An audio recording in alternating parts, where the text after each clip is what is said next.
এক বোনের প্রশ্ন তিনি লিখেছেন, আমার স্বামী মদে আসক্ত, দীর্ঘ কয়েক বছর ধরে কোনোভাবেই এই আসক্তি তাকে ফিরিয়ে আনতে পারছি না, এবং বর্তমানে তাকে এ নিয়ে তার প্রতি আমার দায়িত্ব কর্তব্য সঠিকভাবে পালন করতে পারি না, নামাজ কালামও নেই, তাই তার প্রতি আমাদের আদর কদরও হয় না, তাতে কি আমাদের গুনাহ হবে? দেখুন, প্রথম কথা হলো যে কোনো মানুষ যদি মাদক আসক্ত হয়, নামাজ কালাম পড়ে না, মাদক আসক্ত হওয়ার কারণে নানা অনাচারে জড়িয়ে পড়ে, এই লোকটা তো খারাপ মানুষ, এতে কোনো সন্দেহ নেই। এখন বোনের প্রশ্ন হলো যে নিজের স্বামী মাদক আসক্ত হওয়ার কারণে, খারাপ পথে চলে যাওয়ার কারণে তার প্রতি ঘৃণা হয়, ভালোবাসা হয় না, তো এর কারণে বোনের গুনাহ হবে কিনা। দেখুন, কিছু কিছু মেয়েরা আছেন আমাদের সমাজে, তাদের স্বামীর প্রতি দায়িত্বশীলতা আমাদেরকে মুগ্ধ করে। মানুষ সাধারণত প্রত্যেকটা মানুষ চায় তার জীবনসঙ্গিনী ভালো মানুষ হবে। একজন মেয়ে তার স্বামী খারাপ হওয়া সত্ত্বেও স্বামীর প্রতি খারাপ হওয়ার কারণে যে ঘৃণা তৈরি হয়েছে মনে, সে কারণে তার গুনাহ হবে কিনা তিনি সেই চিন্তা করছেন। এটা সন্দেহাতীতভাবে তার ভালো মানসিকতার পরিচয়। আমরা দোয়া করি আল্লাহ তাআলা আমাদের এই বোনের স্বামীকে মাদক আসক্তি থেকে, এই নেশা থেকে আল্লাহ তাআলা তাকে মুক্তি নসিব করুন, বলুন আমিন। ভাইরা আমার, কেউ যদি মাদক আসক্ত হয়, খারাপ পথে চলে যায়, গুনাহের কাজ করে, পাপাচার করে, মন্দ কাজ করে, তাহলে এই ব্যক্তি খারাপ মানুষ। আর খারাপ মানুষকে কি ঘৃণা করা যাবে নাকি যাবে না? কি বলেন? খারাপ মানুষকে ঘৃণা করা যাবে? হ্যাঁ, খারাপ মানুষকে ঘৃণা করবেন না খারাপ কাজকে ঘৃণা করবেন? কোনটা? মাশাআল্লাহ, ফতোয়া পাল্টে গেছে মুহূর্তের মধ্যে। একটু আগে বললেন তারাই ঘৃণা করবেন, এখন বলছেন খারাপ কাজরে ঘৃণা করবেন। আসেন তাহলে আবার আমরা একটু ফতোয়াটা নিয়ে পর্যালোচনা করি। আমরা কি খারাপ কাজকে ঘৃণা করব না খারাপ কাজ যে করে তারে ঘৃণা করব? তাহলে যে খারাপ কাজ করে তারে ঘৃণা করা যাবে না? যাবে না? সবাই একমত যাবে না তাকে ঘৃণা করা? তাহলে ইসলাম আপনারা বোঝা গেছে সিনেমা দেখে শিখছেন। কারণ ডায়ালগ আছে, পাপকে ঘৃণা করো, পাপীকে নয়। এখান থেকে মনে হয় এই মাসালা শিখছেন আপনারা।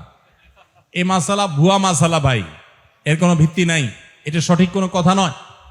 যে পাপ করে পাপী, তার প্রতিও ঘৃণা হবে, ঘৃণা তার প্রতিও হবে। তবে সেই ঘৃণার পাশাপাশি লোকটার প্রতি কল্যাণকামিতাও থাকবে। যদি তিনি খারাপ কাজটা একটু ছেড়ে ভালো পথে চলে আসতেন, এই আকাঙ্ক্ষা থাকবে, এই প্রচেষ্টা থাকবে। পাশাপাশি তিনি খারাপ কাজ যেহেতু করছেন, এজন্য তার প্রতি ঘৃণাটা থাকাটাও স্বাভাবিক, এটা কোনো দোষের বিষয় নয়। আমাদের দেশে এই যে আপনারা স্লোগান শুনছেন, শুনতে কত সুন্দর লাগে দেখেন, কত মনে হচ্ছে যে কত ভালো মানুষ, কত উদার মানুষ, যে মানুষকে এত ভালোবাসে, যে মানুষ পাপ করলেও বলে পাপকে ঘৃণা করো, পাপীকে করিও না। মানে এগুলো হলো মুখরোচক স্লোগান বলে এটাকে, শুনতে অনেক সুন্দর শোনা যায়, কিন্তু অন্তঃসার শূন্য। পাপকে যদি ঘৃণা করতে হয়, তাহলে যে পাপ করে তাকেও কি করতে হবে? ঘৃণা করতে হবে। অতএব জীবন প্রশ্ন করেছেন যে স্বামীর প্রতি আপনার ঘৃণা তৈরি হওয়া মনের ভিতরে, এর কারণে আপনার কোনো গুনাহ হবে কিনা? উত্তর হলো না, প্রশ্নই ওঠে না, গুনাহ তো হবেই না, বরং তার পাপের কারণে ঘৃণা করাটাই হলো ঈমানের দাবি। আল হুব্বু লিল্লাহ ওয়াল বুগদু লিল্লাহ। আপনারা একটা হাদিস শুনেছেন, মান আহাব্বা লিল্লাহ ওয়া আবগাদা লিল্লাহ। আপনি কাউকে ভালোবাসেন আল্লাহর জন্য, কাউকে অপছন্দ করেন সেটা কার জন্য? আল্লাহর জন্য। একটা লোককে খুব পছন্দ করতাম, হঠাৎ করে তিনি খারাপ কাজ করছেন, তাকে আমি এখন ঘৃণা করছি, এটা কার জন্য? আল্লাহর জন্য। এরকম হলে তখন সেটা হলো পরিপূর্ণ ঈমানের পরিচায়ক, সেটা হবে পরিপূর্ণ ঈমানের আলামত। সো পাপীকে ঘৃণা করা দোষের বিষয় নয়, তবে শুধু ঘৃণার মধ্যে সীমাবদ্ধ থাকা যাবে না, বরং ঘৃণা করার পাশাপাশি তার সংশোধনের চেষ্টাও করতে হবে। মাদক আমাদের সমাজকে ধ্বংসের দ্বার প্রান্তে নিয়ে যাচ্ছে, কত সমাজ শেষ করে দিয়েছে। কদিন আগে আপনারা শুনেছেন, বাবা নিজের সন্তানকে কুড়াল দিয়ে কুপিয়ে হত্যা করেছে, বিভিন্ন মিডিয়াতে আপনারা দেখেছেন না? মাদক কোন পর্যায়ে নিয়ে গেছে আমাদের সমাজকে, যে বাবা তার সন্তানকে হত্যা করার মতো, আইন হাতে তুলে নেওয়ার মতো কাজ করেছেন, এবং কত সংসার ভেঙে শেষ হয়ে যাচ্ছে, কত সন্তান বাবা মার মমতা থেকে দূরে সরছে এই মাদকের কারণে। এই মাদকের বিরুদ্ধে আমাদের জিহাদ গড়ে তুলতে হবে, সংগ্রাম গড়ে তুলতে হবে। দেখুন, মাদক মানুষের শুধু আখেরাতকে বরবাদ করে না, দুনিয়ারেও বরবাদ করে, আখেরাতকেও বরবাদ করে, দুনিয়াকেও ধ্বংস করে। পশ্চিমা দুনিয়ার মানুষ, আমরা যেরকম পানি খাই, তারা সেরকম মদ খায়। তাদের কাছে পানির মতো হয়ে গেছে মদ, এত বেশি সেবন করে। এর ফলশ্রুতিতে তাদের লাং শেষ হয়ে যাচ্ছে, তাদের বডিতে ইমিউন সিস্টেম আস্তে আস্তে উইক হয়ে যাচ্ছে, দুর্বল হয়ে যাচ্ছে। করোনার সময় আপনারা দেখেছেন গোটা পৃথিবী কোভিড-19 যখন নাকানে চুবানি খাচ্ছে, নাকাল যখন হয়ে গেছে গোটা বিশ্ববাসী, তখনও আপনারা একটু খেয়াল করে দেখবেন মুসলিম প্রধান দেশগুলো, মুসলিম প্রধান জায়গাগুলো তুলনামূলকভাবে সেই জায়গাগুলোতে কোভিড-19 আক্রমণে মানুষের মৃত্যুর হার পরিমাণে সবচেয়ে কম। ইরানে একটু বেশি ছিল, তার্কিতে কিছুটা ছিল, এছাড়া মুসলিম কান্ট্রিগুলোতে অলওভার অন্যান্য অমুসলিম কান্ট্রিগুলোর চাইতে আপনি একটু মিলিয়ে দেখেন যে মানুষের মৃত্যুর হার কোভিড-19 অনেক কম ছিল। এবং আমাদের দেশের কথা যদি বলেন, আমাদের মতো গরিব দেশ, মাস্ক 1 নম্বর তো দূরের কথা, 2 নম্বরটাও অরিজিনাল 2 নম্বর পাওয়া যাইতো না। 2 নম্বরটাও অরিজিনাল 2 নম্বর কিনা এটা নিয়ে আমাদের সন্দেহ হইতো। স্যানিটাইজার, এত ভালো স্যানিটাইজার আমরা পাইতাম না। হ্যাঁ, আমরা কোন রকম নর্মাল স্যানিটাইজার মাস্ক দিয়ে চলতে হতো। আবার অনেকে আছে কিসের মাস্ক টাস, পুরা কোভিড-19 চলে গেছে তাদের খালি মুখে খালি নাকে। এরপরও আমাদের দেশে ওই রকম মেসাকার হয় না যেমন হয়েছে আমেরিকাতে, ইটালিতে, এমনকি আমাদের পার্শ্ববর্তী দেশ ইন্ডিয়াতে, দিল্লিতে লাশ সৎকার করার মতো মানুষ পাওয়া যায়নি। তাদের সমস্ত সিস্টেম ভেঙে পড়ার উপক্রম হয়ে গেছে, রাস্তা রাস্তা লাশ পড়েছিল, এত বেশি মানুষ মারা গেছে। সেই তুলনায় কিন্তু আমাদের দেশের প্রতি আল্লাহ রহম করেছেন, ঠিক না বেঠিক?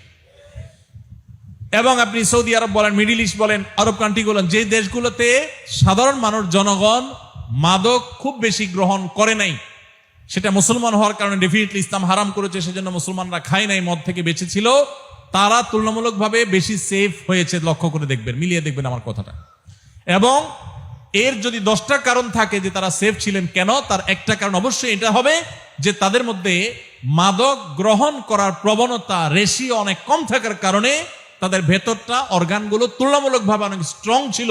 আল্লাহ তাদেরকে হয়তো এই উসিলা হেফাজত করেছেন, আরো বহু কারণ থাকতে পারে। এই জন্য ভাইরা আমার, মাদক সবকিছুকে শেষ করে দেয়।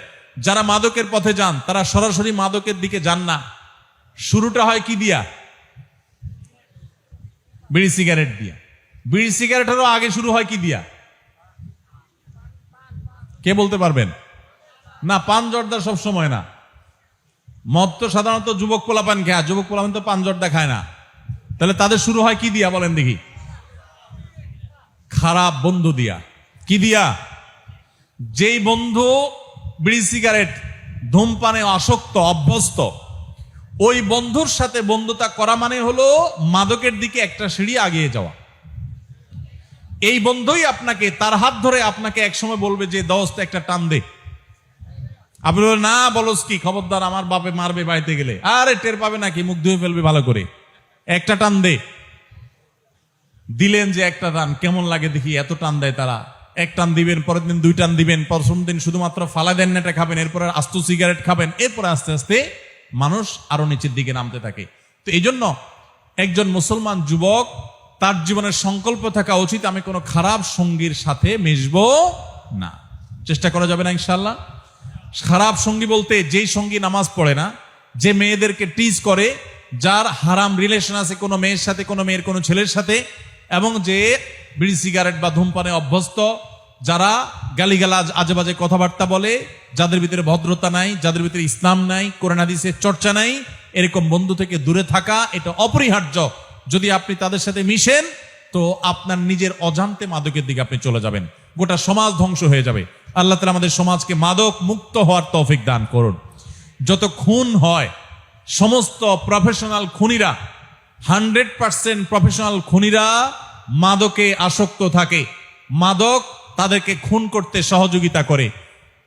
যত রকমের অন্যায় হয়, অনাচার হয় সমাজের, মানুষ খুন বলুন, ব্যভিচার বলুন, ধর্ষণ বলুন, এই সবগুলোর পেছনে মাদকের কারবার থাকে, হাত থাকে। সো সেখানে আমাদের সবাইকে ফোকাস করতে হবে। এবং মাদক আসার রাস্তাগুলো আপনাদের থেকে বেশি দূরে নাই, চট্টগ্রাম থেকে, তাই না? বার্মা হয়ে যে আসে, এই জায়গাগুলো প্রোটেকশন দেওয়া আমাদের আইনশৃঙ্খলা রক্ষাকারী বাহিনীদের কর্তব্য। আশা করি তারা তাদের দায়িত্ব যথাযথ পালন করবেন, আর আমরাও আমাদের দায়িত্বগুলো ইনশাআল্লাহ প্রত্যেকে যার যার জায়গা থেকে পালন করব। আল্লাহ তাআলা আমাদের সবাইকে মাদকের এই ভয়াবহ করাল গ্রাস থেকে, থাবাক থেকে আল্লাহ তাআলা আমাদের সবাইকে হেফাজত থাকার তৌফিক দান করুন। আস-সুন্নাহ ফাউন্ডেশন, উম্মার স্বার্থে সুন্নার সাথে।